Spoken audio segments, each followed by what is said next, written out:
Bom dia a todos e todas, de onde quer que vocês estejam, nos 9 países e territórios da Panamazônia.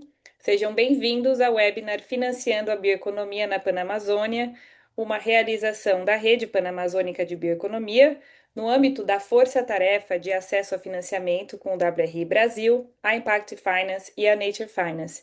Meu nome é Luana Maia, eu sou a líder da Nature Finance no Brasil e vou conduzir essa conversa nesta manhã ou à tarde, de onde vocês estiverem.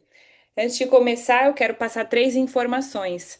A sessão vai ser conduzida em português, com interpretação simultânea em inglês e espanhol, e vocês podem selecionar o idioma no menu do Zoom. O webinar está sendo gravado, ficará disponível e as perguntas podem ser endereçadas a qualquer momento e a gente vai ter um bloco dedicado a elas ao final. Quando esse estudo começou, gente, a hipótese de trabalho era a mais repetida do setor. Falta financiamento para a bioeconomia amazônica. Só que esse mapeamento de 141 mecanismos financeiros, ele mostrou algo um pouco diferente. Existe um ecossistema diverso, crescente e tecnicamente muito sofisticado, que simplesmente não foi desenhado para quem vive da floresta em pé. E é sobre essa distância entre o capital e o território que a gente vai conversar nessas próximas 1 hora e meia. Para abrir esse webinar, eu passo a palavra para a Joana, que é a gerente de Bioeconomia e Panamazônia da WRI Brasil e secretária executiva da Rede Panamazônia pela Bioeconomia, que supervisionou essa pesquisa em parceria com os líderes da Força Tarefa, que é a Amazon Investor Coalition e a NESH. Por favor, Joana, está contigo. Bom dia ou boa tarde, nos diferentes lugares que a gente estiver. Vou continuar falando em português, mas reforçar que a gente tem tradução simultânea nessa manhã. É um prazer estar participando dessa sessão. Obrigada a todo mundo que está conectado ou está conectando nesses primeiros minutos do webinar. Muito rapidamente, eu queria situar a origem desse estudo, como a Luana já disse, que se desenhou a partir de atividades e articulações da Rede Panamazônica pela Bioeconomia. Vou compartilhar minha tela por 2 minutinhos, para aproveitar essa sessão, dizendo então que, como a gente falou, o estudo saiu das articulações das atividades da Rede Panamazônica pela Bioeconomia, a rede que é essa aliança que reúne diferentes territórios e atores de todos os países da região. O WRI e a CI têm orgulho de fazer a secretaria executiva dessa iniciativa, mas aí na tela vocês podem ver os mais de 60 membros que fazem parte da rede panamazônica nesse momento. E a rede, como uma aliança, ela tem esse objetivo ela reconhece os diferentes iniciativas, projetos, dados que existem nos territórios. É enxergar a bioeconomia não como um potencial, mas como algo que já acontece, mas está invisível, ou está menos visível do que a gente gostaria, para os grandes instrumentos econômicos e políticas públicas. Então, a rede tem esse objetivo de conectar tudo o que está acontecendo no território para fazer uma narrativa de convergência e comunicar isso com mais força. A rede panamazônica vem então, busca responder esse gargalo de coordenação regional. E o intuito de visibilizar essa bioeconomia ou sociobioeconomia é impulsionar investimentos, estruturar políticas públicas e fazer a difusão de conhecimento na região. A nossa visão aqui é de que se a gente tornar isso mais visível, tornar a bioeconomia visível como um caminho de desenvolvimento socioeconômico inclusivo. Essa bioeconomia é liderada localmente pelas populações dos territórios. E a rede está estruturada no seu dia a dia em 5 forças-tarefa, que vocês veem aí na tela os nomes. Esse estudo parte da força-tarefa de financiamento, que é coliderada pelos nossos parceiros da Nest e da Amazon Universal Coalition. O Marcelo vai estar aqui falando logo mais. É, Temos aí os outros parceiros que coordenam as outras forças-tarefa. E a força-tarefa de acesso a financiamento, ou de financiamento, ela está focada em 3 grandes frentes. Então, é buscando fazer um maior alinhamento entre os financiadores, os investidores e os negócios locais, entendendo que a gente tem uma mobilização de recursos, mas que ele ainda está com uma dificuldade de chegar nos territórios, é fazer essa ponte entre investidor e território. E a gente faz isso, então, buscando maior espaço de articulação, de aproximação entre esses diferentes perfis, fazendo um apoio para a contribuição dos desenhos dos requisitos, como a gente também vai ouvir falar um pouco mais no estudo. Numa segunda frente, esse grupo de trabalho, essa força-tarefa, busca comunicar os diferentes mecanismos que já existem e buscar mostrar os casos de sucesso também, incidindo naquela, talvez tentando reduzir o risco que os investidores têm, a percepção de risco que os investidores têm enxergado na Amazônia. E, num terceiro lugar, sem dúvida, buscar a ampliação de capital e inovação financeira para a sociobioeconomia panamazônica. Então, um estudo que foi liderado pela Impact Finance, a gente vai escutar o Gabriel logo em seguida, passou pela revisão de muitas mãos, veio dessa articulação que a rede propõe a fazer. Tinham outros estudos sendo desenvolvidos naquele momento, a Concertação pela Amazônia, a TNC, e tantos parceiros também estavam desenvolvendo estudos de financiamento para a bioeconomia, e acho que esse esforço de articulação também é muito é, bonito e forte quando a gente vê como a gente pode conversar e fazer com que esses estudos e esses esforços se complementem. Eu vou parar por aqui para a gente escutar a apresentação do Gabriel e, na sequência, os comentários e reflexões dos painelistas, mas reforço também o convite às perguntas que podem ser feitas pelo botão de Q&A, Q&A, na parte inferior da tela de vocês. E materiais da rede no site, que é esse amzbio.org, e também no Instagram, no @amzbio.com, amzbioecom. Obrigada, um bom painel para todos nós. Obrigado, Joana. Obrigado, Luana, todo mundo que participou bastante intensivamente aqui para a gente parir esse estudo. Eu vou compartilhar minha tela aqui e começar a apresentação. Fato curioso que quando foi quase parir, foi quase uma gravidez, né? Quando a gente lançou o estudo na COP, meu terceiro filho nasceu, então eu me sinto aqui pai de quatro agora. Mas enfim, vamos lá. Acho que vocês estão vendo minha tela. A apresentação, ela está em inglês, mas eu vou falar em português. A gente começa aqui com apresentando autores, revisores, então foi um grupo bastante dinâmico, bastante intenso, e a gente conseguiu, acho que amadurecer bastante o estudo ao longo dessa jornada. Eu vou começar, talvez, de uma das coisas mais importantes, que foi algo que a Joana também trouxe na fala dela. A gente tem, não só empiricamente, mas agora com mais dados, né, conseguido demonstrar que essa base, que de um lado gera mais valor e conserva a floresta, também é a base que mais enfrenta barreiras para acessar financiamento na Panamazônia. Então, materializando isso em números, dos 141 mecanismos que a gente analisou, depois eu vou falar um pouco mais sobre a estrutura e os instrumentos que a gente identificou, mas apenas 12 estão focados exclusivamente em trabalhar com cadeias da sociobio, né, revelando essa grande lacuna aí para povos indígenas, comunidades tradicionais e agricultura familiar. Por outro lado, tem uma tendência crescente, né, de integrar as finanças sustentáveis, combinando conservação, inclusão social e financiamento, e um reconhecimento, do papel desses povos indígenas e comunidades, tradicionais e nesse, em legitimar o papel deles como drivers econômicos, né, da região. Então, por um outro lado, essa convergência na realidade, ela não garante que esses instrumentos e mecanismos estão chegando de fato na ponta, né, com seus serviços financeiros e não financeiros como assistência técnica. Então, quando a gente olha para um número mais ampliado de instrumentos que não são só exclusivos para a sociobioeconomia, mas que também estão alinhados com a sociobio, tem um número maior, né?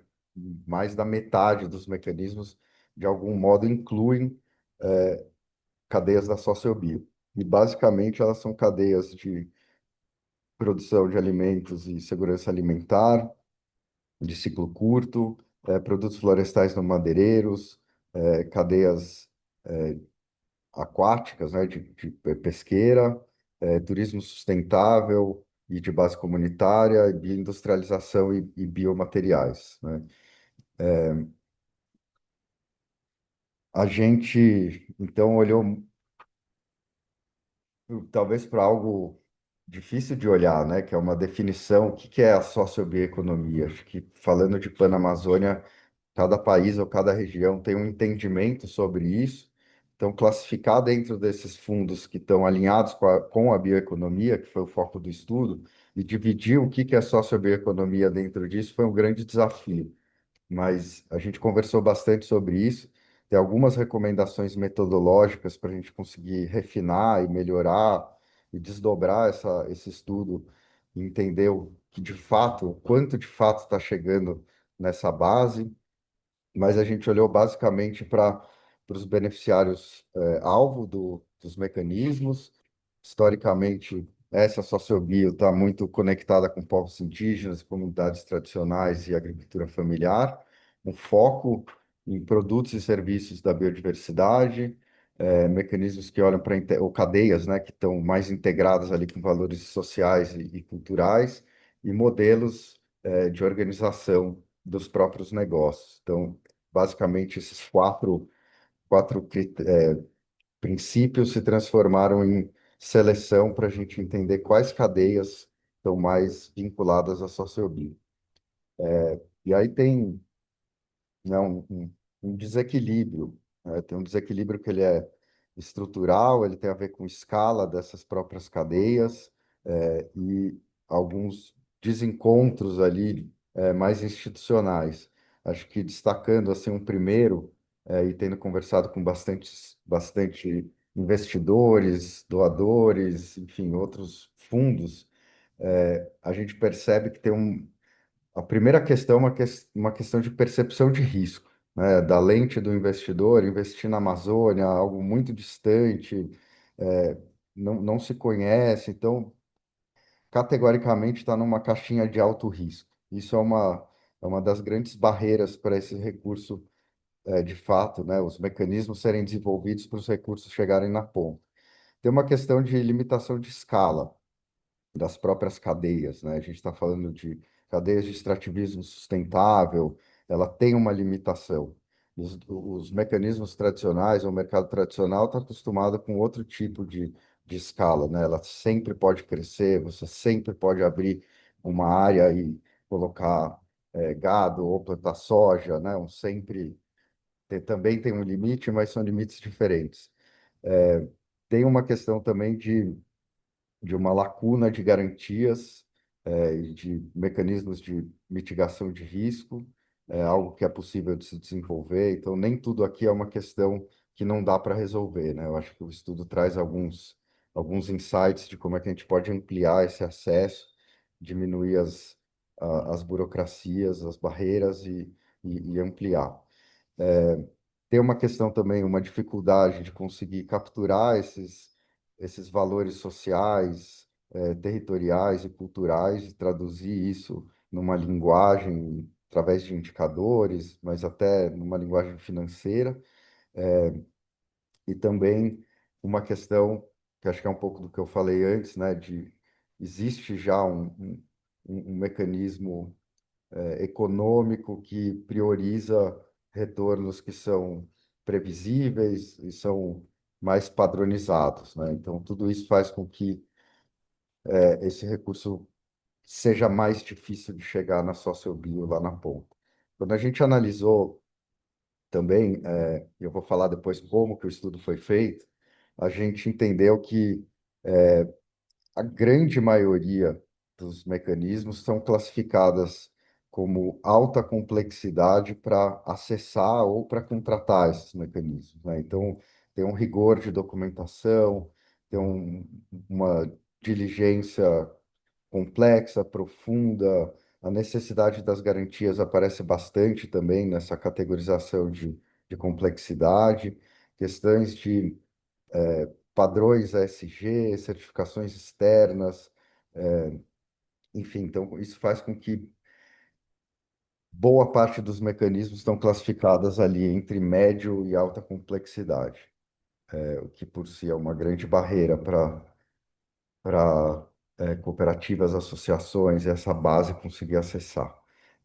E aí tem algo que eu sempre bato na tecla aqui, que também são conceitos de finanças inovadoras, né? Que se a gente não conseguir desafiar essa percepção ou esse modelo tradicional de risco, e a partir disso redesenhar esses fluxos de capital e as estruturas para que a gente de fato consiga servir as pessoas e ao planeta, a gente vai continuar falhando em financiar o que realmente importa, né? Então, especialmente na Panamazônia, isso requer bastante vontade de experimentar e validar esses novos mecanismos, né? Esses novos modelos de financiamento.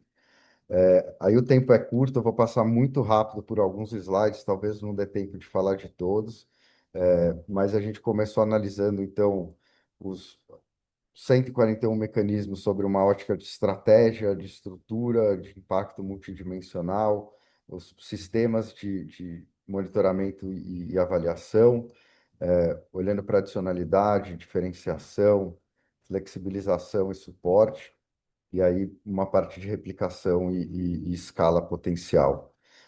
O que que a gente encontrou de modo geral, né?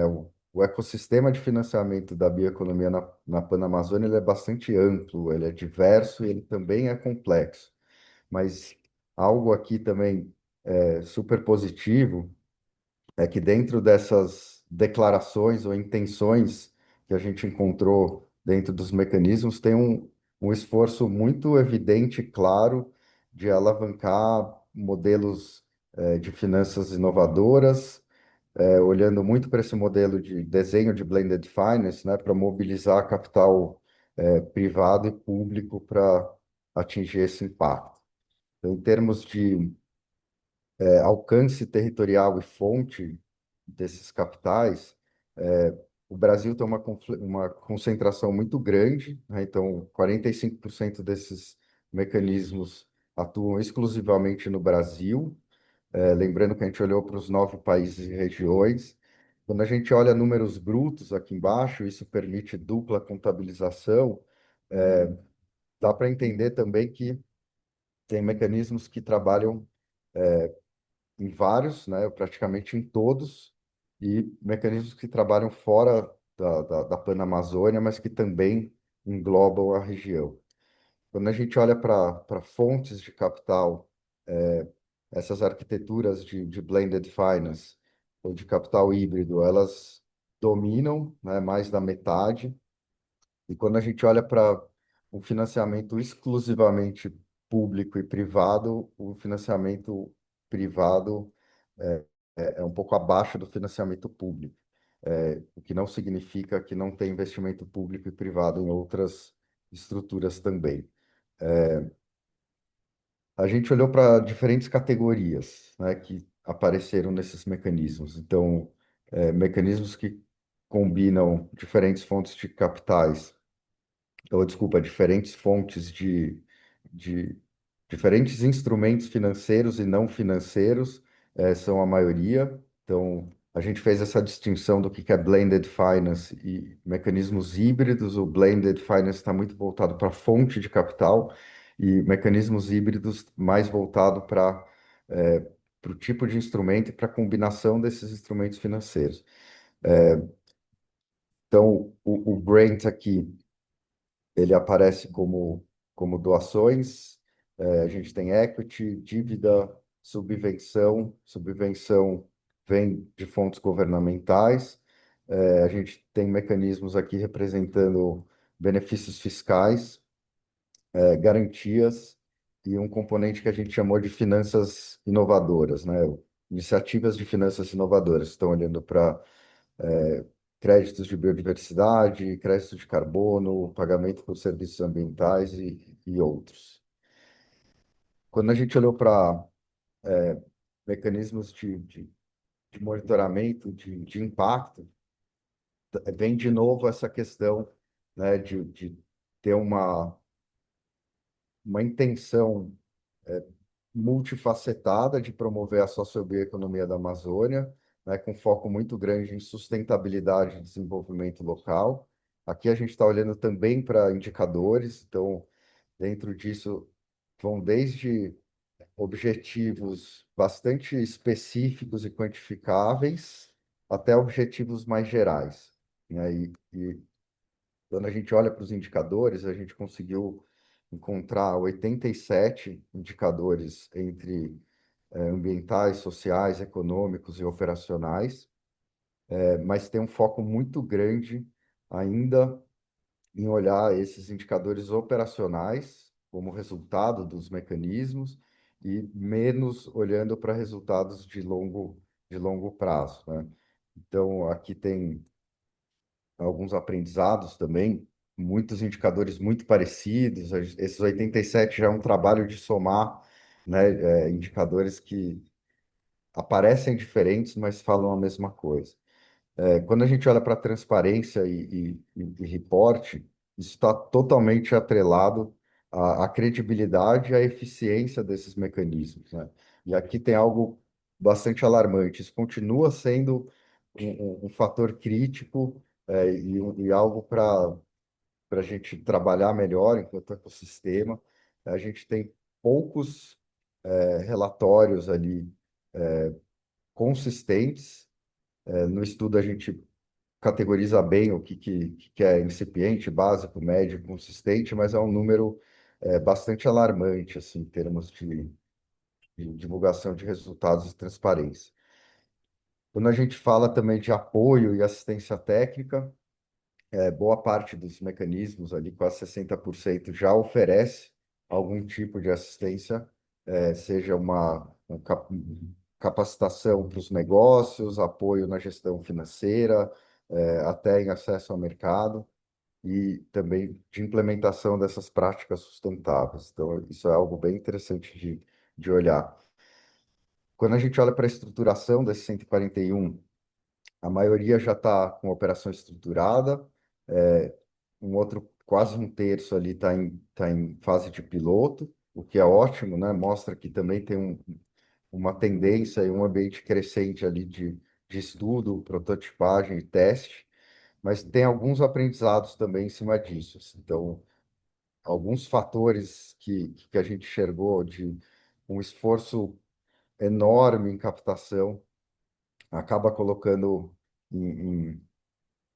comprometendo, né, a qualidade do serviço, a eficiência do próprio mecanismo, a necessidade de ter um alinhamento institucional, local, territorial, global, ela é frequente e isso também colabora para algumas barreiras.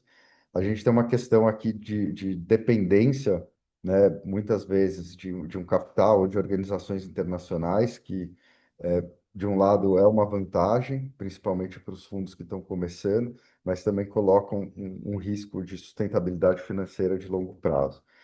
Aqui, para passar, eu acho que tem uma coisa importante e interessante aqui, né?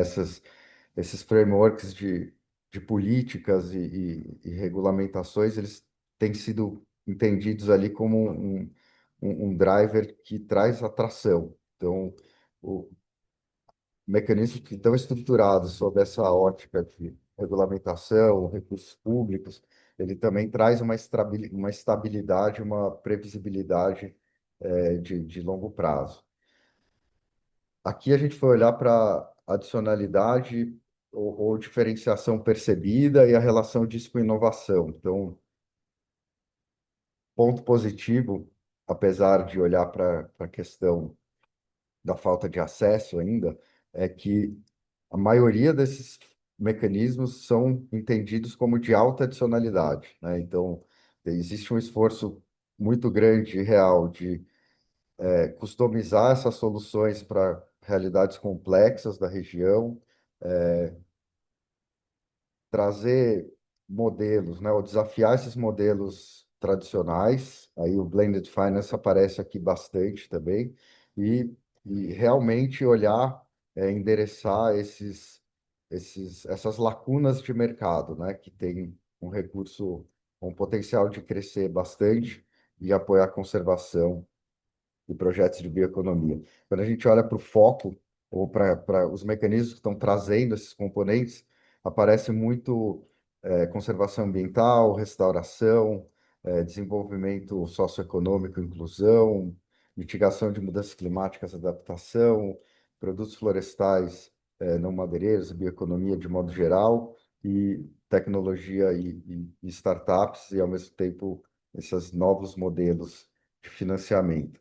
Aqui tentando ir para o final, que aí, por favor, me ajudem com o tempo aqui, a gente olhou para barreiras e gargalos, né? Então apareceram 6 grandes desafios ali, que estão conectados com políticas e regulamentação, a questão mais de transparência e sistemas de monitoramento e verificação, riscos multidimensionais ali, como risco cambial, custo de transação, a própria influência de mudanças climáticas ali, eventos extremos, uma barreira também de mobilização de recursos, né, e dependência ainda de filantropia, de capital concessional e mecanismos de alta complexidade.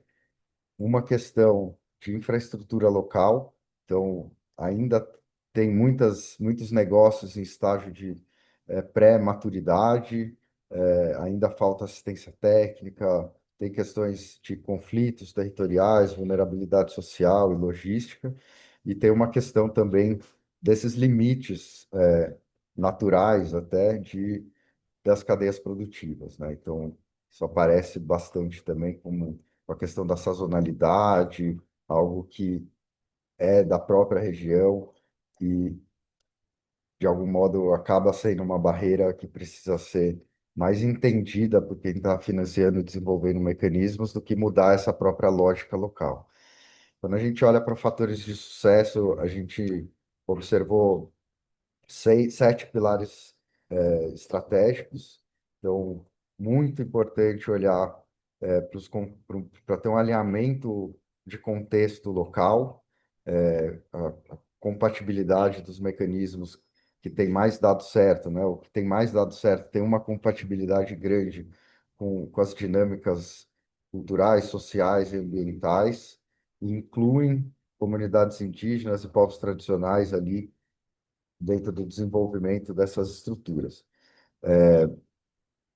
Uma parte importante também de quem está dando certo, né, é a própria estruturação financeira, ter clareza no desenvolvimento desses instrumentos, né, na elegibilidade, nas condições de acesso, mitigação de risco também, né, trazer muito essa questão dos mecanismos de garantia, de primeira perda dentro das estruturas, mas também de conseguir ter uma criatividade dentro desses instrumentos de garantia.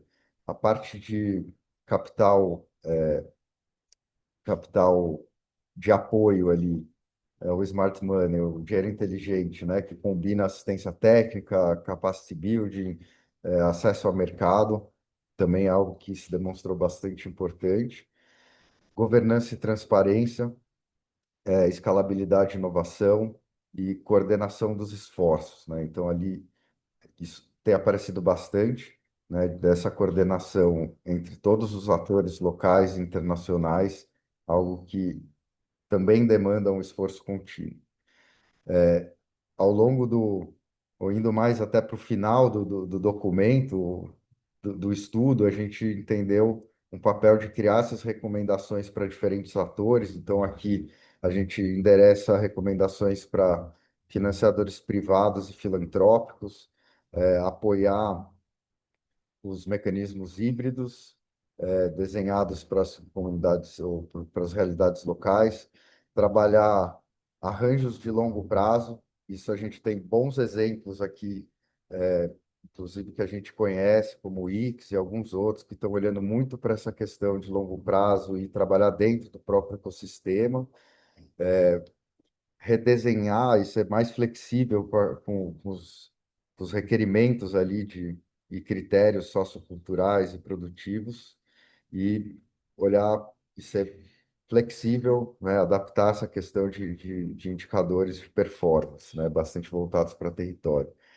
Quando a gente olha para recomendações de organizações locais, redes territoriais e sociedade civil, aparecem alguns, então, principalmente aqui definir esses princípios comuns para respeitar as diversidades culturais locais, trabalhar em colaboração, em redes de colaboração, criar esses indicadores padronizados. Eu acho que isso é algo que saiu bastante para a gente eventualmente trabalhar em esforços seguintes, trabalhar os hubs de apoio, né? Então, conectar esses mecanismos e promover as sinergias entre eles e comunidades, e alguns outros aqui também importantes, né? Então, desenhar ali soluções coletivas ali de garantia, de seguros. Acho que isso daí vai ser uma coisa que pode destravar bastante.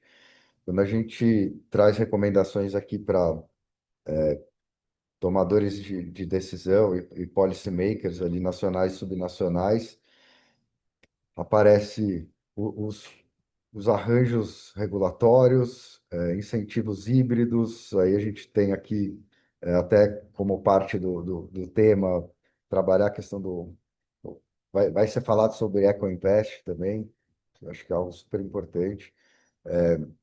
Olhar para a questão de ecossistemas e serviços ecossistêmicos, né? Então, como é que tem essa relação ali dentro dos mecanismos e das políticas, as relevâncias territoriais, então, trazer a correlação entre programas públicos e os próprios mecanismos, e, enfim, olhar bastante para essa questão de infraestrutura viabilizadora, né, para o próprio ecossistema. Então, isso traz questões de energia, de conectividade, de transporte, bastante importante ali.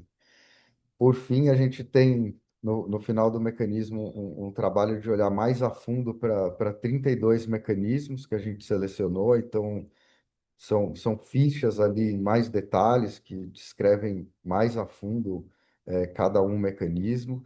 A gente optou por escolher misturar um pouco entre regiões, países e endereçar pelo menos todos tipos de instrumento financeiro. Então, aqui a gente tem exemplos por exemplo, do Nature Swap do Equador, olhando para o corredor amazônico. A gente traz o Amazônia Impact Fund, que vai estar aqui apresentando também, a lei de investimento da Amazônia do Peru.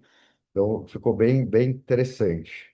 Com isso, acho que passei um pouquinho dos 10 minutos ou não, mas não deu para falar tudo em todos os detalhes, mas espero ter dado uma boa visão ali do todo. Mas convido todos ali a ler. A gente tem um resumo executivo e a publicação completa, e agradecer aqui a todo mundo que participou e está assistindo também. Obrigado.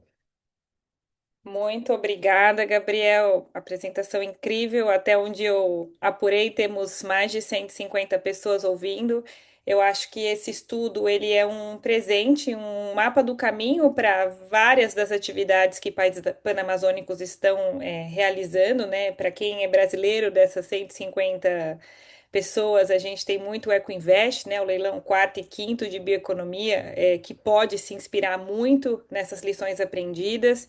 Eu sou fã, e não é uma questão do problema de volume, né, mas de desenho, de como a gente vai endereçar todos esses desafios referentes à falta de acesso, de desenhar modelos que não sejam tão tradicionais, né, a questão da infraestrutura local, enfim, a gente vai falar muito sobre tudo isso, mas uma palavra que você falou, que é a pré-maturidade dos projetos, eu acho que é algo bem estratégico, principalmente no contexto brasileiro, no que se refere à agenda de pipeline do próprio EcoInvest. Então, estou muito animada com o que nós poderemos fazer com esse estudo atual e como a gente pode desdobrá-lo para realmente fazer a bioeconomia prosperar na região panamazônica.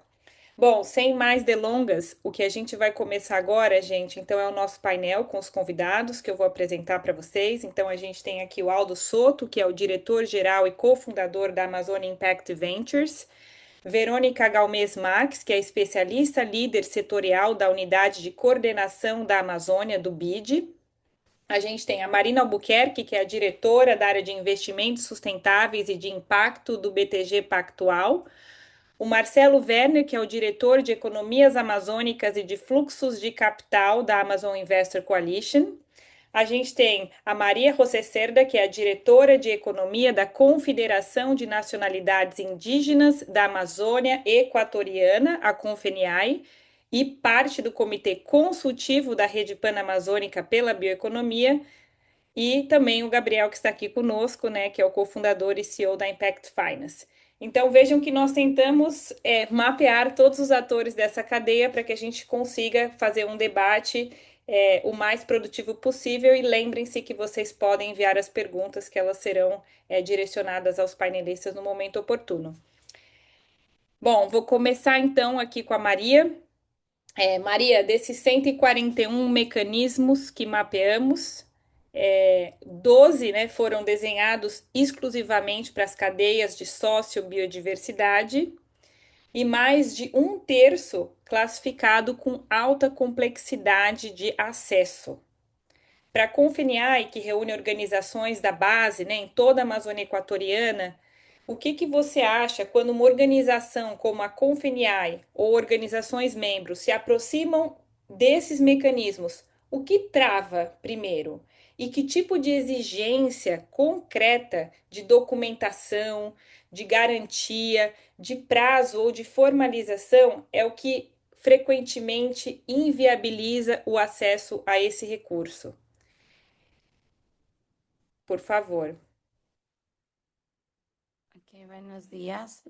Yo hablaré en español para que puedan cambiar el, el audio. Entonces, creo que es evidente que los mecanismos financieros no están diseñados precisamente y para temas de sociobioeconomía.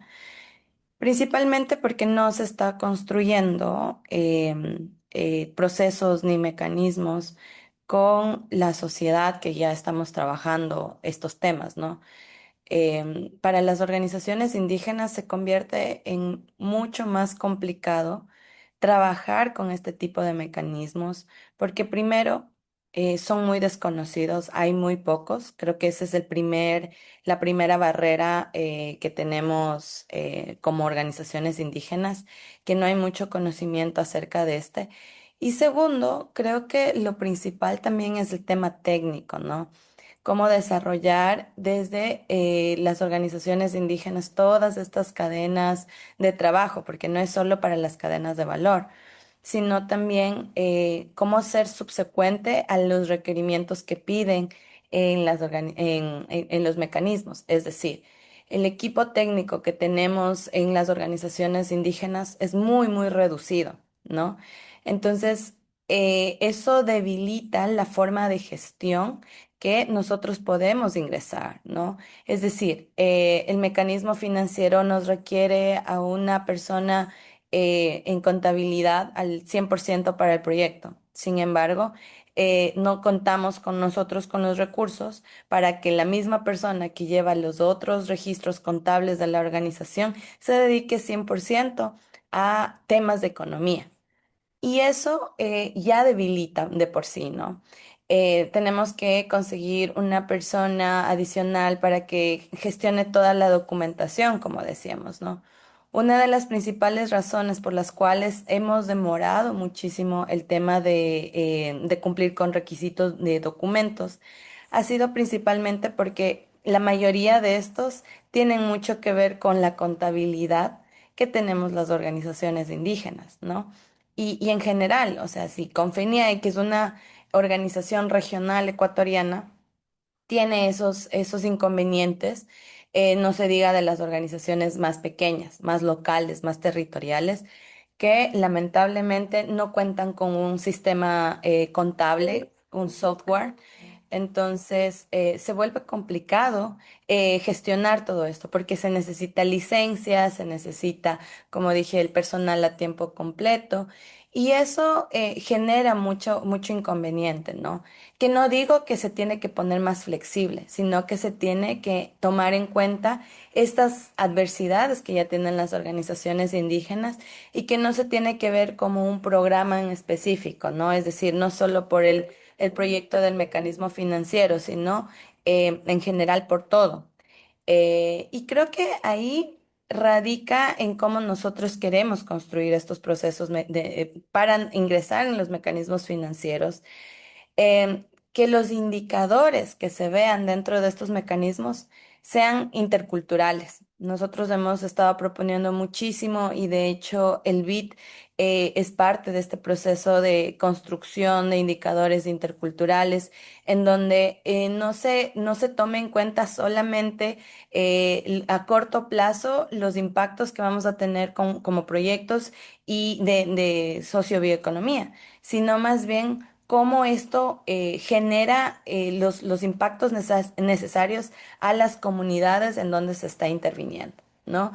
Y otra de las cosas que yo sí creo que aquí muchos de estos mecanismos que no están diseñados precisamente para las cadenas de valor, creo que son precisamente que no se construyen con pueblos indígenas, comunidades locales o comunidades tradicionales, ¿no? Creo que ahí radica un poquito la diferencia en cómo se ejecuta, porque muchas veces se queda con un término de plazos. La mayoría son de 2 a 3 años, pero las vidas en las comunidades continúan.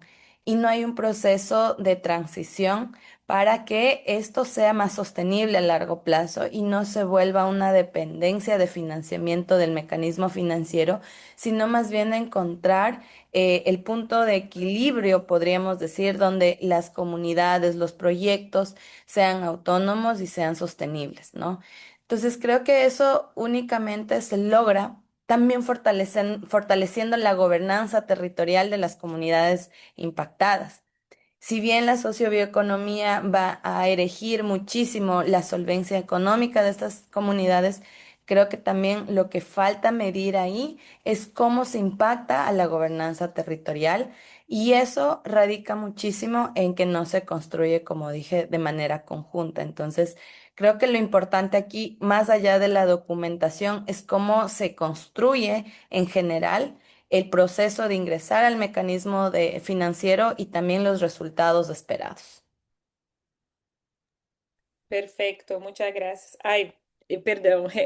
E do lado de vocês, o que que vocês têm construído para contornar todos esses desafios que você colocou, né? E um ponto que eu achei bem interessante, você falou, né, da necessidade dos indicadores interculturais e como que a gente mede impacto e não apenas números, né? Então, como que vocês estão criando arranjos econômicos que têm desenhado para que o financiamento, que arranjos econômicos as organizações indígenas vêm desenhando por conta própria quando esse financiamento não chega, quando as exigências são muito extensas e como que vocês solucionam?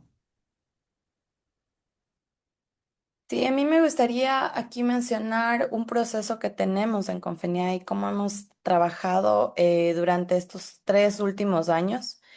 Es que a los apoyos que se hace directamente a las comunidades indígenas se está agregando un eje potencial. Es decir, no solo se apoya de manera económica a las comunidades, sino que también se construye una retroalimentación, ¿no? Es decir, no solo se hace este acompañamiento para que generen sus productos y esto sea de beneficio económico para las comunidades, pero también nosotros creemos en la responsabilidad del dar y recibir. Las comunidades no solo se tienen que enfocar en recibir, sino que uno de los compromisos que tiene que tener la comunidad, por ejemplo, un emprendimiento indígena, es que tengan sus sistemas de producción propios, ¿no? Sus sistemas agroalimentarios.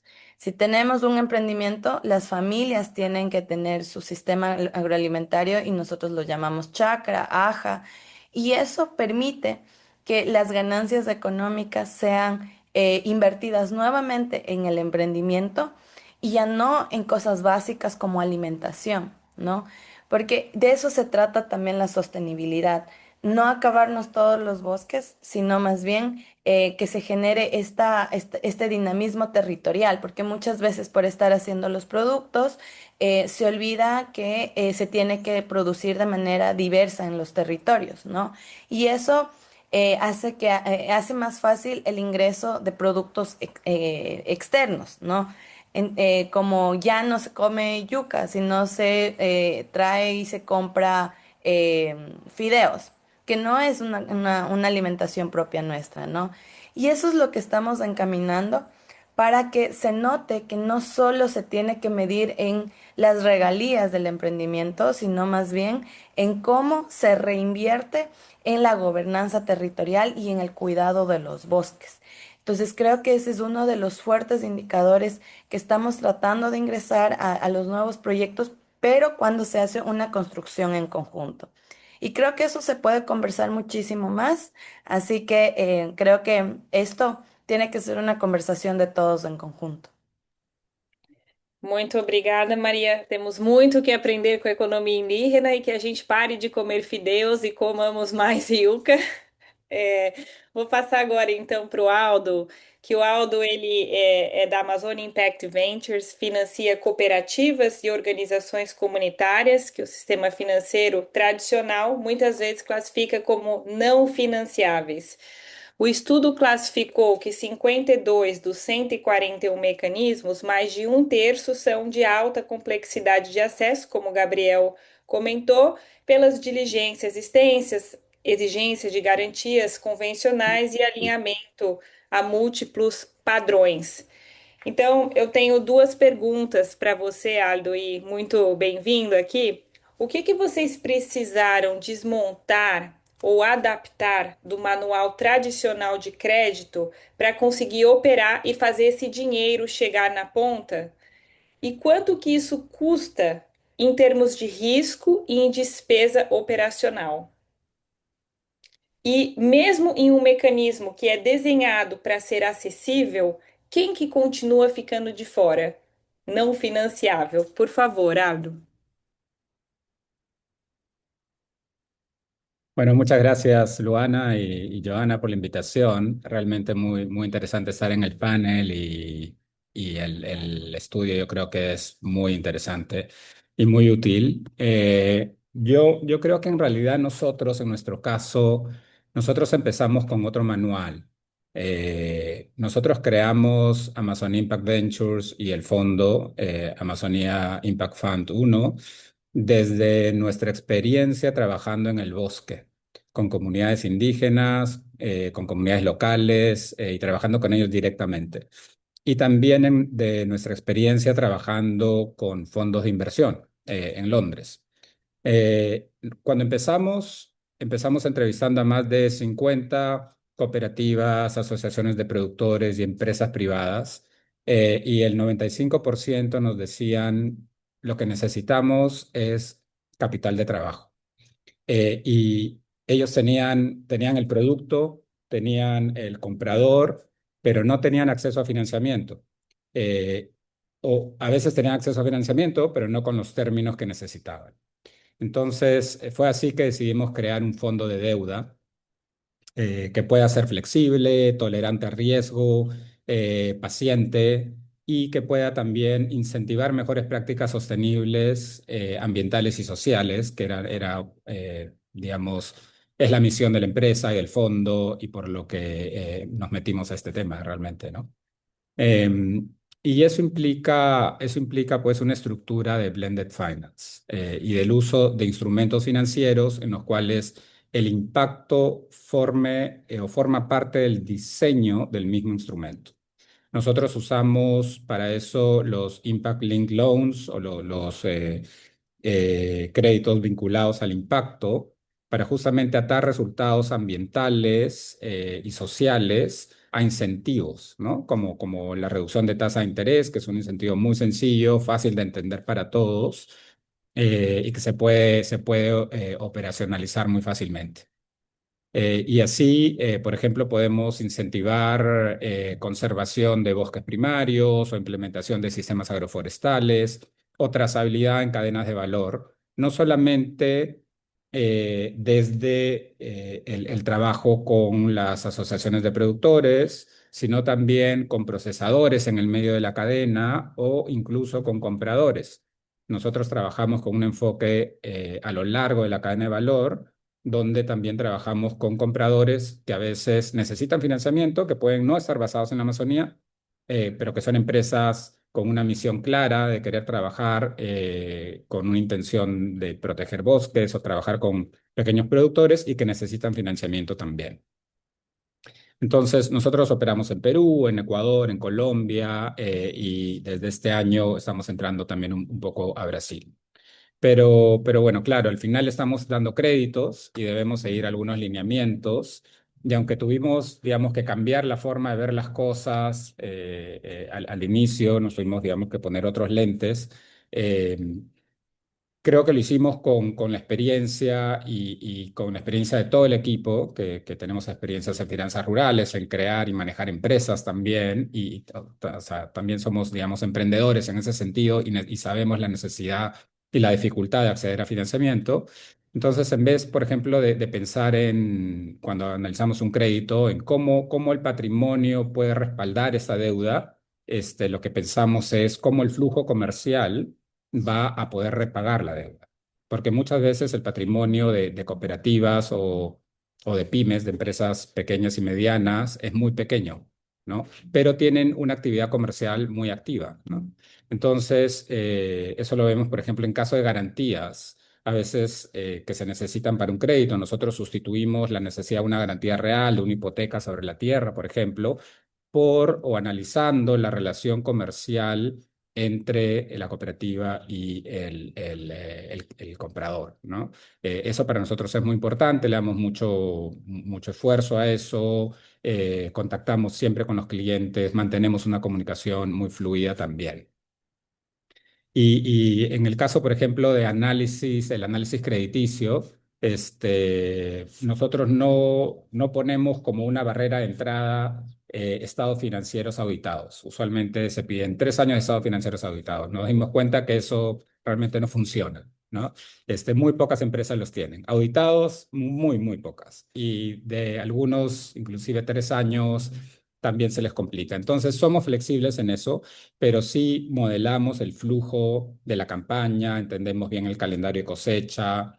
Como les digo, la calidad del comprador es muy importante, vemos si tienen certificaciones e inclusive en algunos casos nos hemos topado con que algunas organizaciones pueden estar mal en la central de riesgo, pero por un historial que viene de hace muchos años y que no refleja necesariamente la capacidad de pago actual. Entonces, tenemos la capacidad de ser flexibles inclusive en esos casos también, ¿no? Y en el calendario de pagos, por ejemplo, obviamente los plazos de pago siempre tienen que estar ligados al calendario agrícola o a los ciclos del bosque, y a veces eso implica otorgar también periodos de gracia. Entonces, hemos hecho todos esos cambios. Creo que uno tiene que conocer mucho cómo funcionan las empresas en la Amazonía para poder tener esa flexibilidad y sobre todo explicárselas a los inversionistas también. Nosotros tenemos inversionistas en el fondo y hay que explicarles la realidad y las necesidades en la región, ¿no? Pero sí quería mencionar también un tema que nos parece clave, que es esa asistencia técnica que debe ser parte de las operaciones. Es un costo obviamente alto, pero es lo que te permite finalmente mitigar el riesgo, lo que te permite pasar más tiempo en el terreno, crear más confianza con las comunidades locales, que es súper importante, y María lo mencionaba también, y que nos permite también gestionar el impacto que buscamos lograr con cada crédito, ¿no? Eso nos parece súper importante. Aparte, nosotros también tenemos un enfoque, como les decía, de cadena de valor, pero también de creación de ecosistema, ¿no? Creemos que muchos de los retos que se tienen actualmente es porque el ecosistema todavía no está muy desarrollado. Entonces, faltan actores, se necesita tener a veces no solamente un rol de financiador, sino de articulador. Vemos organizaciones que están a veces, podrían trabajar juntas, compradores que quieren comprar y cooperativas que quieren vender, pero no se encuentran, incubadoras o aceleradoras, programas de aceleración, digamos, que todavía hay pocos, ya hay, y eso es buenísimo, pero hay pocos, y que necesitan de repente también el financiamiento, o sea, vincularnos con las empresas y vincular a las empresas con los programas para que mejoren sus capacidades también, ¿no? Y puedan obtener financiamiento. Y Luana, sobre la siguiente pregunta que era, ¿quién queda fuera? En realidad, yo diría que los que no tienen comprador, en muchos casos, al menos desde nuestra forma de trabajar, desde nuestro enfoque, es muy difícil financiar a alguien que está en una etapa precomercial, ¿no? Si no tienen un contrato de venta, si no tienen un historial de venta, es muy difícil. Ya, yo creo que el capital que necesitan es de otra naturaleza, ¿no? No es capital de deuda, ¿no? Y también, en algunos casos, cuando las cadenas de valor no están muy consolidadas, también es difícil, aunque nos interesa muchísimo y lo que justo queremos es promover esas cadenas de valor que tienen el potencial, pero que necesitan justamente el financiamiento para desarrollarse y crecer, ¿no? Entonces, somos más flexibles con esas cadenas de productos forestales no maderables, pero definitivamente son las más difíciles también de financiar, ¿no? Y en algunos casos también cuando el tamaño del crédito es muy pequeño, se nos complica bastante porque finalmente es un costo alto para un crédito pequeño que obviamente la rentabilidad va a ser baja, ¿no? Entonces, yo creo que en esas condiciones es más difícil de financiarlos. Muitíssimo obrigada, Aldo. Foi uma aula, acho que você endereçou muito bem exatamente o ponto que o estudo localiza, né, em termos de gargalos e na resolução dos problemas que o Gabriel identificou e que a Maria reforçou. Achei muito legal essa ideia do Impact Linked Loan, porque a gente mensura impacto, né, e não só números. E quando você mencionou a questão do patrimônio, né, respaldar essa dívida e a dificuldade que existe muitas vezes em demonstrar um patrimônio, a Nature Finance vem trabalhando muito com o conceito de natureza como um colateral, nature as a collateral. Então, também é um tipo de garantia que a gente pode começar a pensar e que o setor financeiro reconheça, né, o capital natural também como formas de garantias de aumento de resiliência de cadeias produtivas. Então, muito obrigada, pela sua explicação e agora eu vou passar para a Verônica, que justamente, né, traz uma visão de um banco de desenvolvimento multilateral. E, Verônica, 57% dos mecanismos mapeados usam estruturas de blended finance. E é normalmente o capital público e multilateral que ocupa essa camada de primeira perda, né, de first loss, que torna estas estruturas possíveis. E ele também mostra, no entanto, que essa sofisticação de blended finance nem sempre se traduz em um acesso na outra ponta. Então, a minha pergunta para você é: o que o capital público ou dos organismos multilaterais efetivamente destrava quando entra nessas estruturas? E em que momento ele acaba, sem intenção, elevando a barreira de entrada? Ao trazer essas exigências, né, de salvaguarda, de diligência e reporte, que a ponta muitas vezes não consegue cumprir. Então, eu te faço essa pergunta e depois eu vou fazer mais uma. Obrigada. Muchas gracias, Luana, y buenos días a todos y todas. Y muchas gracias también al equipo de la Red Panamazónica por la Bioeconomía, Nature Finance, WRI, CI, Impact Finance por la invitación y felicidades también por la presentación de este importante reporte, importante publicación y sobre todo por los esfuerzos de articulación, ¿no? De traernos a todos juntos aquí. Y desde el BIT, respondiendo a tu pregunta, Luana, a través del programa Amazonía siempre estamos trabajando para poder comprender, entender mejor justamente cuáles son esas necesidades de financiamiento desde los distintos segmentos de la bioeconomía amazónica, ¿no? Y no solamente con un enfoque que se centra únicamente en mejorar el acceso al financiamiento público, sino también en cómo podemos movilizar capital privado y generar realmente esas condiciones para que ese capital pueda llegar a los diferentes segmentos de la bioeconomía. De hecho, cuando se estructuró desde el BID, el primer fondo regional para la bioeconomía, en la Panamazonia, que hace parte de uno de los ejemplos del reporte que se presentó hoy por Gabriel.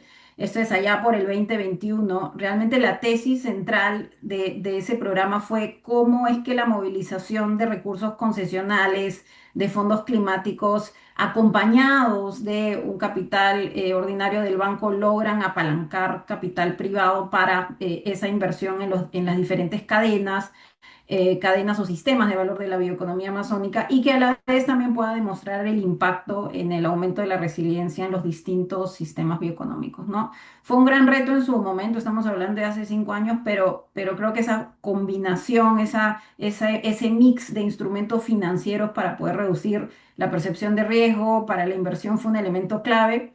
Y por un lado están las garantías, ¿no? Que se han mencionado por los panelistas anteriormente y que realmente contribuyen a que los bionegocios, los proyectos con alto perfil de riesgo o alta percepción de riesgo se vuelvan financieramente atractivas para esa inversión privada. Y por otro lado, lo que permitía este fondo también es flexibilizar justamente esas condiciones y términos de las operaciones de préstamo, que de alguna forma permite también ampliar esa cartera de proyectos de bioeconomía desde la banca pública en los distintos países de la región, ¿no?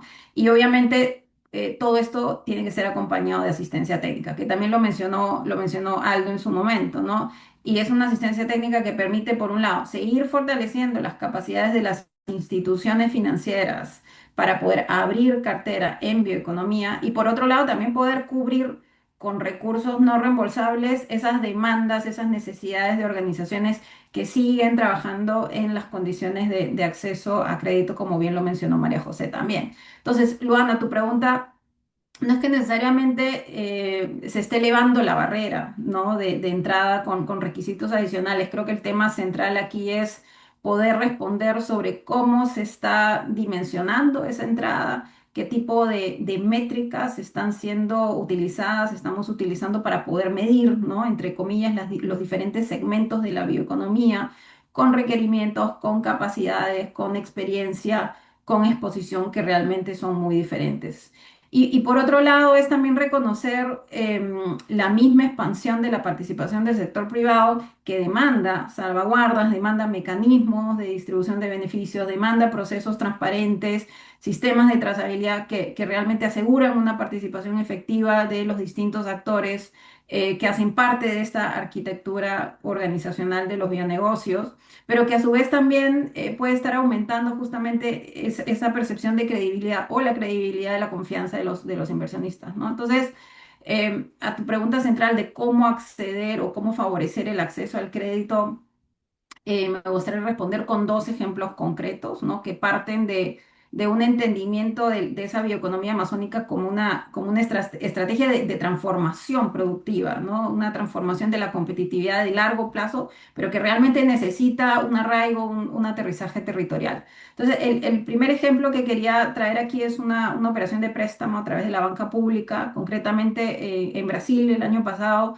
El directorio del BID aprobó justamente una operación de préstamo con Banco de Brasil con 150 millones de dólares para inversiones en bioeconomía con el objetivo de ampliar el acceso a crédito a MIPYMES, pequeños negocios de productores, cooperativas, empresas locales, asociaciones de productores. Es una operación de préstamo que es realmente acompañada también de una cooperación técnica, asistencia técnica con recursos no reembolsables que no solo apoya esa ampliación de cartera que mencioné anteriormente, sino también las actividades de fortalecimiento de los agentes de crédito que están presentes en los territorios, ¿no? Y eso es sumamente importante. Y el segundo ejemplo concreto consiste en una iniciativa de acceso directo al financiamiento por parte de organizaciones indígenas amazónicas. Ejemplos muy concretos, en Brasil estamos trabajando, por ejemplo, con la COIAP, que reúne a más de 200 organizaciones indígenas de la Amazonía brasileña. Y es un proyecto súper lindo que básicamente combina un proceso de fortalecimiento institucional, ¿no? para poder invertir en esos emprendimientos liderados por las organizaciones indígenas, pero también fortaleciendo estos programas de capacitación para los mismos líderes en los distintos estados amazónicos de Brasil. Esto no lo estamos haciendo únicamente con la COIAP, sino también con otras organizaciones indígenas nacionales en los otros países de la Amazonía. Y Luana, quizás cierro esta primera respuesta a tu consulta, a tu pregunta, que creo que es un mensaje clave, ¿no? Y hablábamos de operaciones, de mecanismos de blended finance a través de la banca pública, y es que justamente favorecer ese acceso, favorecer esa capilaridad financiera no solamente debe o tiene que responder a una demanda existente, sino también enfocarse en crear esas oportunidades al poder permitir que las empresas locales realmente se vayan consolidando, logren aumentar esa capacidad de repago, esa capacidad de reinversión en las mismas cadenas bioeconómicas, ¿no? Ahí lo dejo. Perfeito, muito obrigada, Verônica. Muitas perguntas chegando. Então, eu vou passar agora a palavra para a Marina, vou fazer uma pergunta, depois para o Marcelo e a gente vai responder as perguntas aqui do público, encerrando o webinar às 12h30, então temos 20 minutos. Então, Marina, obrigada pela sua participação. Vocês, né, o BTG, que foi um dos 4 vencedores homologados no 4º leilão do EcoInvest, ao lado de outras 3 instituições financeiras. E a gente escuta muito que o desafio desse leilão é a agenda de pipeline dos projetos. Então, eu queria saber como que vocês estão selecionando os projetos, né, a serem financiados. Quais são os principais desafios encontrados e o que vocês estão fazendo para resolvê-los, para, de certa maneira, incorporar tudo que foi dito aqui, né? E o EcoInvest, ele prevê, né, um componente não reembolsável de assistência técnica, só que o estudo ele trata a assistência técnica como uma estratégia de mitigação de risco e não como um custo acessório. Então, como vocês estão pensando em desenhar esse componente e com quem? Por favor e obrigada. Tudo bom, Luana? Tudo bom, pessoal? Boa tarde já passamos aqui de meio-dia. Primeiro, eu queria agradecer a oportunidade. É muito legal estar, enfim, com alguns colegas aqui que eu já conheço e contar um pouquinho mais do que a gente está fazendo. Acho que, com certeza, um dos principais desafios que a gente tem tido aqui é a questão de pipeline, né? Olhando, assim, para socioeconomia e para qualquer tipo de financiamento que começa a entrar num contexto mais específico de bioeconomia, sociobioeconomia, Amazônia, foge muito do tipo de operação que os bancos tradicionais sempre olharam ao longo do tempo, né? Então, a gente vê o mercado de clima crescendo muito e novos projetos desafiando o formato de modelagem e como que a gente consegue transformar ou adequar esse tipo de projeto para o banco conseguir entrar nesse cheque. E acho que não só os bancos, mas diversos agentes aí transversais a essa agenda têm feito um esforço muito forte, muito ativo em conseguir achar as ferramentas necessárias para a gente adequar essas estruturas, esses projetos aí dentro do nosso capital, dentro do nosso pipeline e tudo mais. Então, acho que um ponto muito importante que a gente tem olhado aqui para trazer pipeline para o banco não só trazer, né, qualquer tipo de projeto de sócio-bio, o que bate aqui, mas a gente teve a oportunidade de, há um pouco mais de 2 anos, já começar a entrar muito nesse ecossistema de bioeconomia, de sócio-bio. Então, por sorte, digamos assim, ano passado a COP foi aqui no Brasil, a gente estava olhando, foi um dos temas centrais, a questão da bioeconomia, e o banco, apesar de ser um banco de investimentos, a gente tem aqui, onde eu fico hoje, a minha cadeira e o meu time, é uma área de desenvolvimento de produtos sustentáveis. Então, faz parte da nossa agenda trazer esse tipo de produto, trazer esse tipo de projeto para dentro do banco. E a gente acaba fazendo, digamos, essa tradução aí. E por conta disso, a gente teve a oportunidade de atender a diversas agendas no ano passado e entrar mais nesse ecossistema, e acho que eu diria até que é um pouco por isso que eu estou aqui hoje, né? A gente tem visto os bancos participando um pouco mais dessas conversas, mas é com o tempo que a gente vai, enfim, entrando, conhecendo mais pessoas e sendo um pouco aceito. E nesse sentido, a gente conheceu diversos projetos, diversos parceiros incríveis.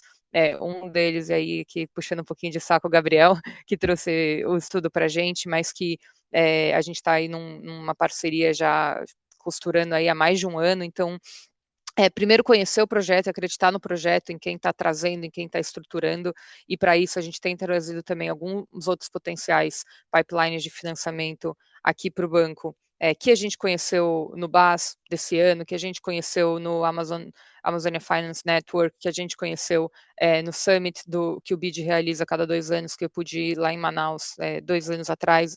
Então, fazer parte do ecossistema e investir nessa agenda, né? Então, essa parceria com o Impact também tem aberto muito nossos olhos para outros parceiros. E a gente tem olhado, então, essas empresas que a gente confia e conhece. Desafios que a gente tem encontrado, né? Acho que o primeiro de todos que bate aqui na porta do banco é a questão de um colateral atípico. Então, o banco, naturalmente, no primeiro momento, vai pedir um colateral para qualquer empresa que vai pegar um crédito, e são atividades muito específicas, né? Então, um exemplo que a gente teve recentemente era uma empresa que está buscando um financiamento e uma dos colaterais poderia ser eventualmente uma planta que eles têm. E essa planta é completamente específica, operacional, para o tipo de negócio que eles fazem, e para o banco acaba tendo um valor muito diferente do que para o ecossistema da bioeconomia. Então, são colaterais que têm valores divergentes, né, o valor de mercado versus o valor para o banco. Então, a gente tem tido esse enfrentamento e, naturalmente, trazido aí outros players para trazer os componentes de garantia um pouco diferente. Acho que outro ponto é a questão da escala do instrumento e do tipo de projeto. Então, acho que o EcoInvest ele entra muito como esse bolo de capital catalítico para ajudar a financiar esse tipo de projeto, então trazendo um mitigante, mas ao mesmo tempo eu ainda olho operações relativamente pequenas comparado ao que, e aqui falando em nome do BTG, ao que o BTG costuma olhar. Então, quando eu vou trazer um player, por exemplo, o Green Guarantee Company, eles vão me trazer uma garantia super grande e eventualmente eu vou querer plugar isso em um tipo de projeto que o cheque é muito pequeno. Então a gente ainda tem essa dificuldade de traduzir o instrumento financeiro para o tamanho do projeto, para o tamanho do sponsor. E aí também conecta muito bem com a necessidade, né, de captação internacional do programa, que eu acho que é um dos grandes focos, é essencial, porque a gente sabe que o grande bolso está lá fora hoje em dia, tem uma demanda muito grande de projetos desse tipo para o capital estrangeiro, mas que a gente cai aí num tamanho de cheque para um player que eventualmente quer olhar um projeto, dois projetos, projeto a projeto, ao invés de um portfólio. Então, a gente tentar adequar um portfólio que entre no EcoInvest, que capture esse cheque do investidor e que também esteja adequado aos critérios desse investidor. Então, acho que são esses pontos de desafio da gente moldar tudo isso para todos os participantes desse mercado. E aí eu acho que, né, pensando nessa sua pergunta aí de assistência técnica e como é trazida, a gente está, então, nessa parceria aí com o Gabriel e a turma do The Impact, a gente está estruturando um veículo, o Amazon Food and Forest, que é um veículo aí passivo do recebimento desses recursos e que está, enfim, com certeza vai receber esse recurso. É um modelo que é extremamente interessante, mas aqui a gente já traz um caso que a gente está desenhando há algum tempo, que tem separado do fundo um fundo de assistência técnica. Então, ele não faz parte do custo do fundo, ele não faz parte da modelagem do fundo, apesar dele ser um mitigante que vai necessariamente impactar o retorno, como mitigando esses riscos que enfim, a gente já passou por aqui. Então, nesse sentido, uma estratégia muito boa é você ter, e é o que a gente vai, né, tocar por aqui, é você ter um parceiro que tenha o know-how, que tenha presença na região dos projetos. Então, falando especificamente desse fundo, é um fundo que vai financiar a cadeia da bioeconomia na Amazônia brasileira. Então, tendo um parceiro que conhece os players locais e que vai saber fazer o gerenciamento desses recursos é muito mais eficiente do que eu, como banco, por mais que eu tenha contatos, né, que não estou nesse dia a dia e que foge do meu escopo. Então, ter um parceiro aí é super estratégico para a gente e para outros projetos que eventualmente vá para outras regiões, outros biomas e, enfim, acho que a ideia aqui é ter esse parceiro certo para tocar assistência técnica. Não dá para a gente querer tocar todos os bumbos aqui, e acho que faz mais sentido a gente focar na estruturação e em trazer esses nomes e cheques e diferentes bolsos. Então, nesse sentido, a gente também vê a assistência técnica como um componente de mitigação de risco, assim como o capital catalítico, que tem essa função, né, de first loss, por exemplo, de absorver as perdas, e acho que nesse sentido é como o banco também vai conseguindo modelar os projetos de acordo com adequar o risco e o retorno, né? Então, a gente não vai conseguir precificar da forma que a gente precifica um projeto mais tradicional, mais conhecido aqui dentro, mas a gente vai trazendo outros componentes para mitigar os riscos desconhecidos, de certa forma, pelo banco, mitigar esses riscos e ajustar um pouco o risco ao retorno que o projeto vai trazer. E aí, nesse sentido, tanto assistência técnica quanto capital catalítico, e aí aqui eu vou fazer eco aos outros companheiros que já falaram, né? O Blended Finance tem sido, sim, a ferramenta que possibilita que esses tipos de projetos sejam financiados e trazidos para o mercado financeiro, que acho que é essencial, né? Então, acho que até só para complementar aqui, por fim, nessa semana a gente também aqui pelo banco fez aí o lançamento de um ETF em parceria com o BIF, com o BID, desculpa, que é o ETF Amazônia para Todos, e muito nessa ideia de mostrar que a importância do mercado financeiro para você poder escalar esse tipo de financiamento, distribuir através do ETF, a gente consegue democratizar de alguma forma, então a gente consegue distribuir esse tipo de investimento para o varejo e para um ticket muito mais baixo, mas trazendo aí, mostrando como que o mercado consegue alavancar esse tipo de projeto, tanto com a estrutura criativa, e aí aqui eu vou falar do Food and Forest, junto com o EcoInvest e com a assistência técnica, mas também no ETF uma forma de você trazer aí diversos tipos de investimento e fomentar o mercado através de uma demanda dada e com um sponsor, né, nem sponsor, mas com essa parceria que a gente teve com o BID, que foi super bacana e acho que atingiu aí o objetivo que a gente queria. Não sei se eu cobri aí todos os pontos, mas... Muito obrigada, Marina, e desejo toda a sorte do mundo ao BTG Pactual e que conte com essa rede toda aqui, porque vocês estão literalmente com o poder da caneta para fazer tudo isso prosperar. Então, muito obrigada por estar aqui. Gente, estamos ainda com algum atraso, mas Marcelo, como você já é um pouco próximo, eu vou pedir para você endereçar duas questões. O Marcelo, então, é da Amazon Investor Coalition, lidera a força-tarefa de acesso a finanças, junto com a Nest, encomendou este estudo conosco, então está bem familiarizado com o estudo, com o processo. E eu queria te perguntar se existe hoje alguma instância que tenha a legitimidade e a capacidade de coordenar esse ecossistema, né, essa fragmentação. E se o estudo ele recomenda, né, a construção de uma taxonomia regional de mecanismos financeiros. Quem que teria legitimidade para construí-la e o que que ela mudaria concretamente na vida de quem busca o financiamento? Então tá contigo, tem 5 minutinhos, por favor.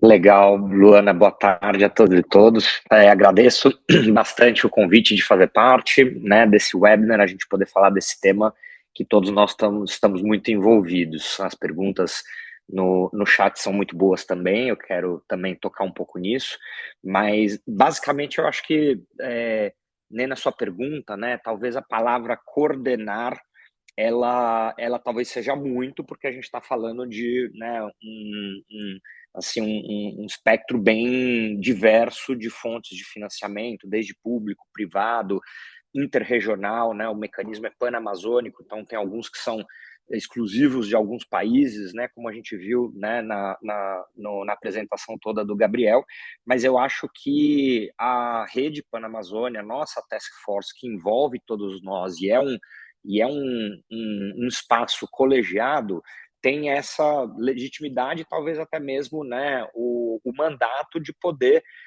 criar uma sistematização, mais do que uma coordenação, a gente procurar entender, olha, esse estudo foi onde a gente mapeou, entendeu gargalos, entendeu recomendações, entendeu quais são as necessidades e os desafios, né?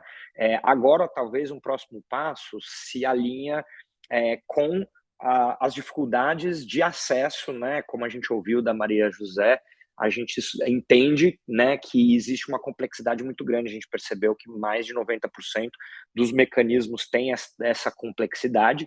Acho que se conecta bastante o próximo passo com outra task force que a gente tem dentro da rede, que é a task force de capacidades, que está para lançar uma ferramenta de maturidade dos negócios da bioeconomia. Então, a gente vai poder analisar, e as próprias organizações vão poder analisar em que grau de maturidade elas estão, e a gente poderia fazer um trabalho de entender, olha, né, que é um pouco que seria talvez essa taxonomia, mas de certa forma fazer um match, entender no trabalho, né, que a gente viu hoje, classificar não só qual é o tipo de capital, mas quais são esses estágios de maturidade que esse mecanismo atende, né, segundo essa mesma metodologia que a gente vai entregar dentro da força-tarefa de capacidades, e aí as organizações vão poder ter um termômetro melhor de entender, tá bom, desses 141, quais que eu realmente tenho uma chance maior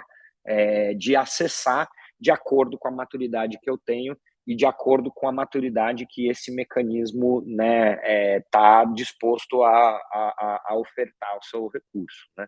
Então, eu acho que isso vai muito, né, em linha com o que a gente definiu como objetivo estratégico da nossa força-tarefa de financiamentos, que é reduzir esse gap que existe entre os mecanismos e entre os tomadores de recursos, né? Acho que a gente tem esse gap que a inovação financeira é uma das grandes responsáveis por diminuir esse gap, criar as estruturas que possam fazer com que os recursos cheguem mais próximo dos negócios, mas também, né, como a gente ouviu, né, as organizações, e não só indígenas, mas as startups, elas também precisam de fortalecimento institucional, precisam de equipes para que elas possam também estar mais preparadas para acessar esses recursos, esses mecanismos. E dentro da nossa task force, esse objetivo de gap, ele enseja trabalhos não só sobre os mecanismos, não só sobre taxonomia, mas também voltados aos investidores, né? A gente ouviu bastante sobre a necessidade de criação de mecanismos que são compatíveis, né? A gente falou e ouviu muito aqui sobre a percepção de risco também, né? Ou seja, e até uma das perguntas no nosso Q&A aqui fala muito sobre, né, desafiar essa percepção de risco e quais seriam alternativas reais para a tomada disso. E a gente ouviu da Marina, né, algumas coisas que o banco já vem fazendo, o BTG, que é conhecer, né, que é entender, que é procurar se educar e se munir de informações e de entendimento e de parcerias que possam trilhar esse caminho juntos, né? E aí, na Amazon Industrial Coalition, um dos trabalhos que a gente vem fazendo, né, e que iniciou agora mesmo, em parceria com a Latin Impacto, é um programa que a gente chamou um programa de educação a investidores, ou seja, onde a gente vai tentar trazer esse maior conhecimento para as fontes de capital, para os mecanismos poderem entender um pouco melhor e trabalharem sua percepção de risco, poderem entender que garantias são, né, disponíveis, que garantias podem ser feitas, né, como você falou, Luana, eventualmente, né, desenhar o que seriam garantias baseadas na natureza, né? Então, são trabalhos que se fazem nas duas pontas, né, do lado dos tomadores de recurso, o fortalecimento, o desenvolvimento de capacidades, né, essas ferramentas onde elas possam navegar melhor dentro das opções de financiamento que existem, ao passo que do lado dos investidores, dos bancos, né, a gente possa também trabalhar para esse entendimento maior do que são as cadeias da bioeconomia, como que elas funcionam, como que são alternativas que podem ser feitas. O Aldo falou bastante sobre as compras comerciais, e na Amazônia brasileira a gente também pilotou uma série de operações com uma inadimplência muito baixa quando se levou em consideração os fluxos comerciais, quase que realmente um trade finance dentro da bioeconomia, o que mitiga muito o risco, né? E aí até flexibilizando bastante a necessidade de garantias reais, que é um gargalo para a bioeconomia.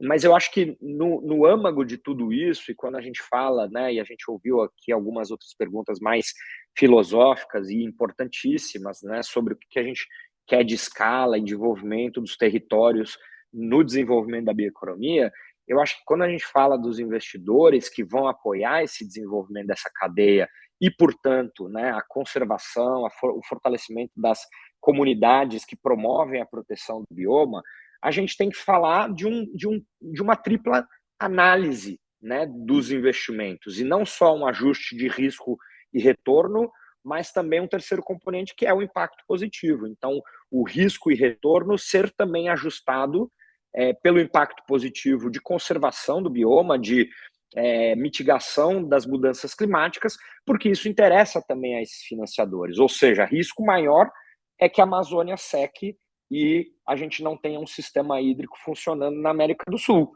Então, por isso, também fazemos esse investimento em cadeias produtivas que estão conservando esse bioma, porque entendemos que estamos, portanto, mitigando um risco institucional maior. A Regia Capital, há algumas semanas, fez uma análise sobre o seu portfólio, entendendo qual é a exposição do seu portfólio às mudanças climáticas, né? E a partir desse tipo de entendimento de qual é a exposição do banco como um todo às mudanças climáticas, passa a se escolher investimentos que vão melhorar esse risco de portfólio, esse risco de existência propriamente dita do modelo de negócio desse investidor ou desse banco. Então, esse terceiro componente na análise de investimento que considera um impacto positivo, ele precisa entrar na conta necessariamente quando a gente está falando da bioeconomia, até porque a gente está falando de cadeias produtivas que enfrentam gargalos logísticos, gargalos que fazem com que muitas vezes competir com outros produtos seja bastante difícil, mas que todo esse benefício que vem a partir desse trabalho nas cadeias produtivas, nas florestas e, sobretudo, pelos povos e comunidades tradicionais, tem uma estratégia de fundo importantíssima para toda a humanidade, para todo o planeta. Muito obrigada, Marcelo. Bom, a gente já está caminhando para o encerramento. Eu vou só falar alguns pontos que foram trazidos aqui pelo público e para todos os painelistas que queiram fazer um comentário final de 15 segundos para comentar um pouco de cada uma dessas questões, eu agradeço. Então, uma das perguntas aqui da Cristina Miller foi sobre se há uma suficiente integração entre pesquisa e conservação de biodiversidade e os investimentos em produtos da bioeconomia amazônica, ou a gente está correndo o risco de criar novas cadeias de valor sem compreender plenamente seus impactos. Então, acho que esse é um ponto que é interessante de alguém comentar. Também tivemos aqui uma questão sobre se a gente tem, né, esse potencial tão grande, né, 70 milhões de hectares degradados, né, aqui o Sandro da Belterra Agroflorestas, que demanda produção sustentável e capital buscando impacto, por que essa oportunidade ainda não se transformou em uma classe de ativos em escala? O Vitor Salviati, meu amigo, que estou devendo uma resposta, ele também pergunta, né, se esses mecanismos de diminuição de riscos não deixam o pirão ainda mais caro que o peixe e não obriga que haja intermediários entre os povos indígenas, né, comunidades locais e os doadores. E aí, gente, mais uma, e aí eu encerro e passo para vocês fazerem breves comentários que eu queria colocar. É uma questão aqui do Rodrigue, da Fundação Pachamama, que ele, né, menciona que estão trabalhando há mais de 30 anos na Amazônia e coloca essa questão de como que a gente vai fazer essa bioeconomia que não seja convencional e baseada em oferta e demanda, e ela nem sempre se aplica aos territórios, porque tem muita questão de dificuldade de transporte, muitas vezes a resposta que se dá para esses desafios logísticos é a construção de carreteiras, como ele coloca. Então, eu passo a palavra para cada um de vocês fazerem os seus 15, 30 segundos finais de contribuição e começando aqui pelo Aldo, por favor. Gracias, Luana.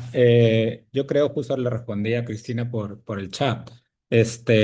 Su segunda pregunta, que creo que es importantísimo poder movilizar capital justamente al inicio de la cadena, a esas organizaciones de productores que se les hace más difícil. Y para eso no solamente es financiamiento tipo deuda, sino se necesitan diferentes tipos de capital.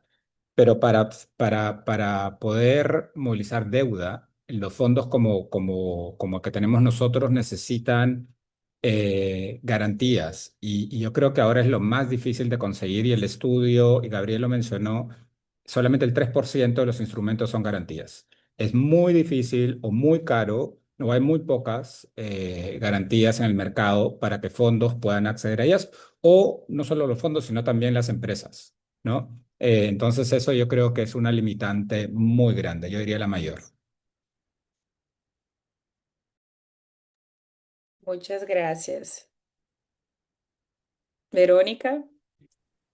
Sí, gracias, Luana. Quizá reflexionar un poquito sobre el comentario que hizo el colega de Fundación Pachamama sobre el rol también que cumple la banca pública, no únicamente para incentivar las cadenas bioeconómicas, las cadenas de valor en agricultura, en forestería, agroforestería, sino también las condiciones habilitantes que se requieren para que los productos realmente puedan tener acceso a los mercados, las cadenas logísticas. Entonces, la infraestructura de conectividad y el rol que cumple la banca pública para poder favorecer esa infraestructura de conectividad para que realmente se genere ese acceso al mercado hace parte justamente de esta mirada territorial que es la que implementamos a través de Amazonía siempre, ¿no? Muito obrigada. Passo agora para Maria, depois para a Marina e para o Marcelo e encerramos.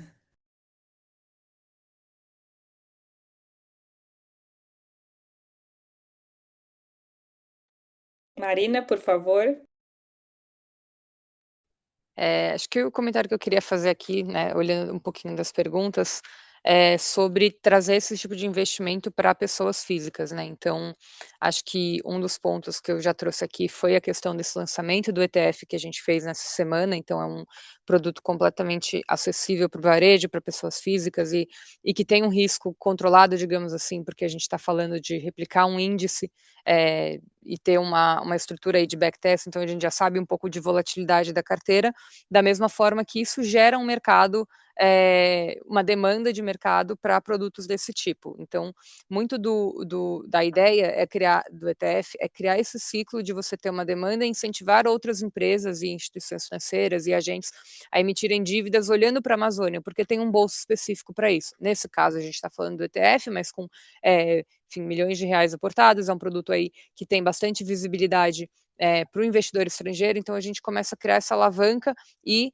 a partir do momento que se tem capital investido nesse tipo de setor, nesse tipo de projeto, o setor por si só ele vai se desenvolvendo, ele vai expandindo, ele vai trazendo mais capital para componentes de assistência técnica, para outros tipos de investimento regional que vão potencializando ele, diminuindo o risco, a percepção de risco do investidor e trazendo ele para instrumentos mais tradicionais, mais conhecidos do mercado e para investidores pessoa física. Então, acho que é muito esse papel aí de criar um mercado para que ele seja cada vez mais acessível para todos os perfis.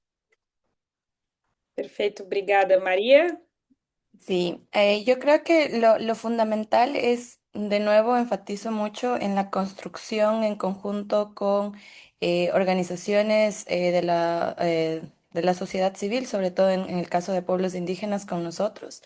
Y por último, también creo importante que esta co-construcción sea muy enfatizado los indicadores interculturales y por supuesto que las economías que estamos promocionando, todo el tipo de mecanismos sea en beneficio y en protección de los territorios, más no en una expansión de mercado, porque en todo caso, si expandimos el mercado vamos a generar lo mismo que ha pasado ya durante siglos y estaríamos entrando en la misma dinámica que ha destruido otros territorios, ¿no? Entonces, creo que eso es lo principal y agradecer mucho por esta oportunidad que hemos trabajado acá hoy. Obrigada a você, Marcelo, Gabriel. Mais uma vez, agradecendo aqui o tempo, né, e principalmente aos participantes, que a gente atingiu quase 200, né, e as perguntas que vieram são de altíssima qualidade. Eu vou recomendar ao nosso grupo que a gente olhe depois essas perguntas em mais detalhe para poder responder elas, né, na altura que elas vieram, mas acho que tem uma coisa que eu queria mencionar rapidamente, que é sobre o EcoInvest. Tem uma pergunta, né, sobre o EcoInvest realmente não ser já um capital catalítico e, portanto, né, fazer aquilo que no seu conceito ele poderia fazer, que é reduzir o risco, né, que é alavancar e destravar mais recursos, né, tanto privado nacional como estrangeiro, mas existem, né, questões complexas, né, de Basileia dos bancos, onde, né, a subordinação e esse efeito concessional a partir de bancos é complexo, e o Nature Investment Lab, né, o NIL, tá, né, com uma proposta aberta para justamente estudar e entender um pouco mais como é possível, né, tornar fontes de recursos mais catalíticas, né, que elas possam ter um grau maior de concessionalidade para atuar como esse destravador, né, de outros recursos, como o próprio Fundo Clima, né, e possam atuar como mecanismos de garantia. Então, é algo que está muito em construção, né? Tanto acho que do ponto de vista dos atores, da própria bioeconomia e do setor financeiro também, e do arcabouço, né, institucional e jurídico. Então é algo que está, o que eu vejo, né, com bons olhos é que tem muita coisa acontecendo e muito movimento em prol de que isso saia de fato, né, e que a bioeconomia possa ter esse suporte financeiro para poder, né, manter a sua atuação de conservação da Amazônia. Então, isso me anima, mas realmente todas as respostas ainda não têm e a gente vai trabalhar para ter. Maravilha. Termino aqui batendo no ponto da percepção do risco, né? Ele não é um risco financeiro, ele é um risco é um risco de manter a humanidade no planeta Terra, se a gente pensar bem distante aqui. Então, acho que vale mais ressignificar esse risco mesmo, financiar quem que de fato está fazendo com que a Amazônia esteja de pé.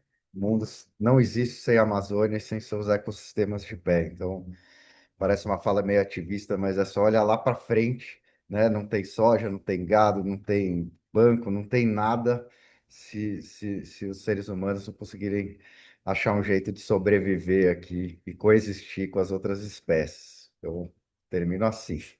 Obrigado, Depois gente. dessa fala do Gabriel, gente, não tenho o que agregar. Eu quero só agradecer imensamente a todos os painelistas, todas as pessoas que trabalharam aqui nos bastidores e essa audiência maravilhosa que esteve conosco até o fim, numa sexta-feira, horário de almoço, para quem está no Brasil.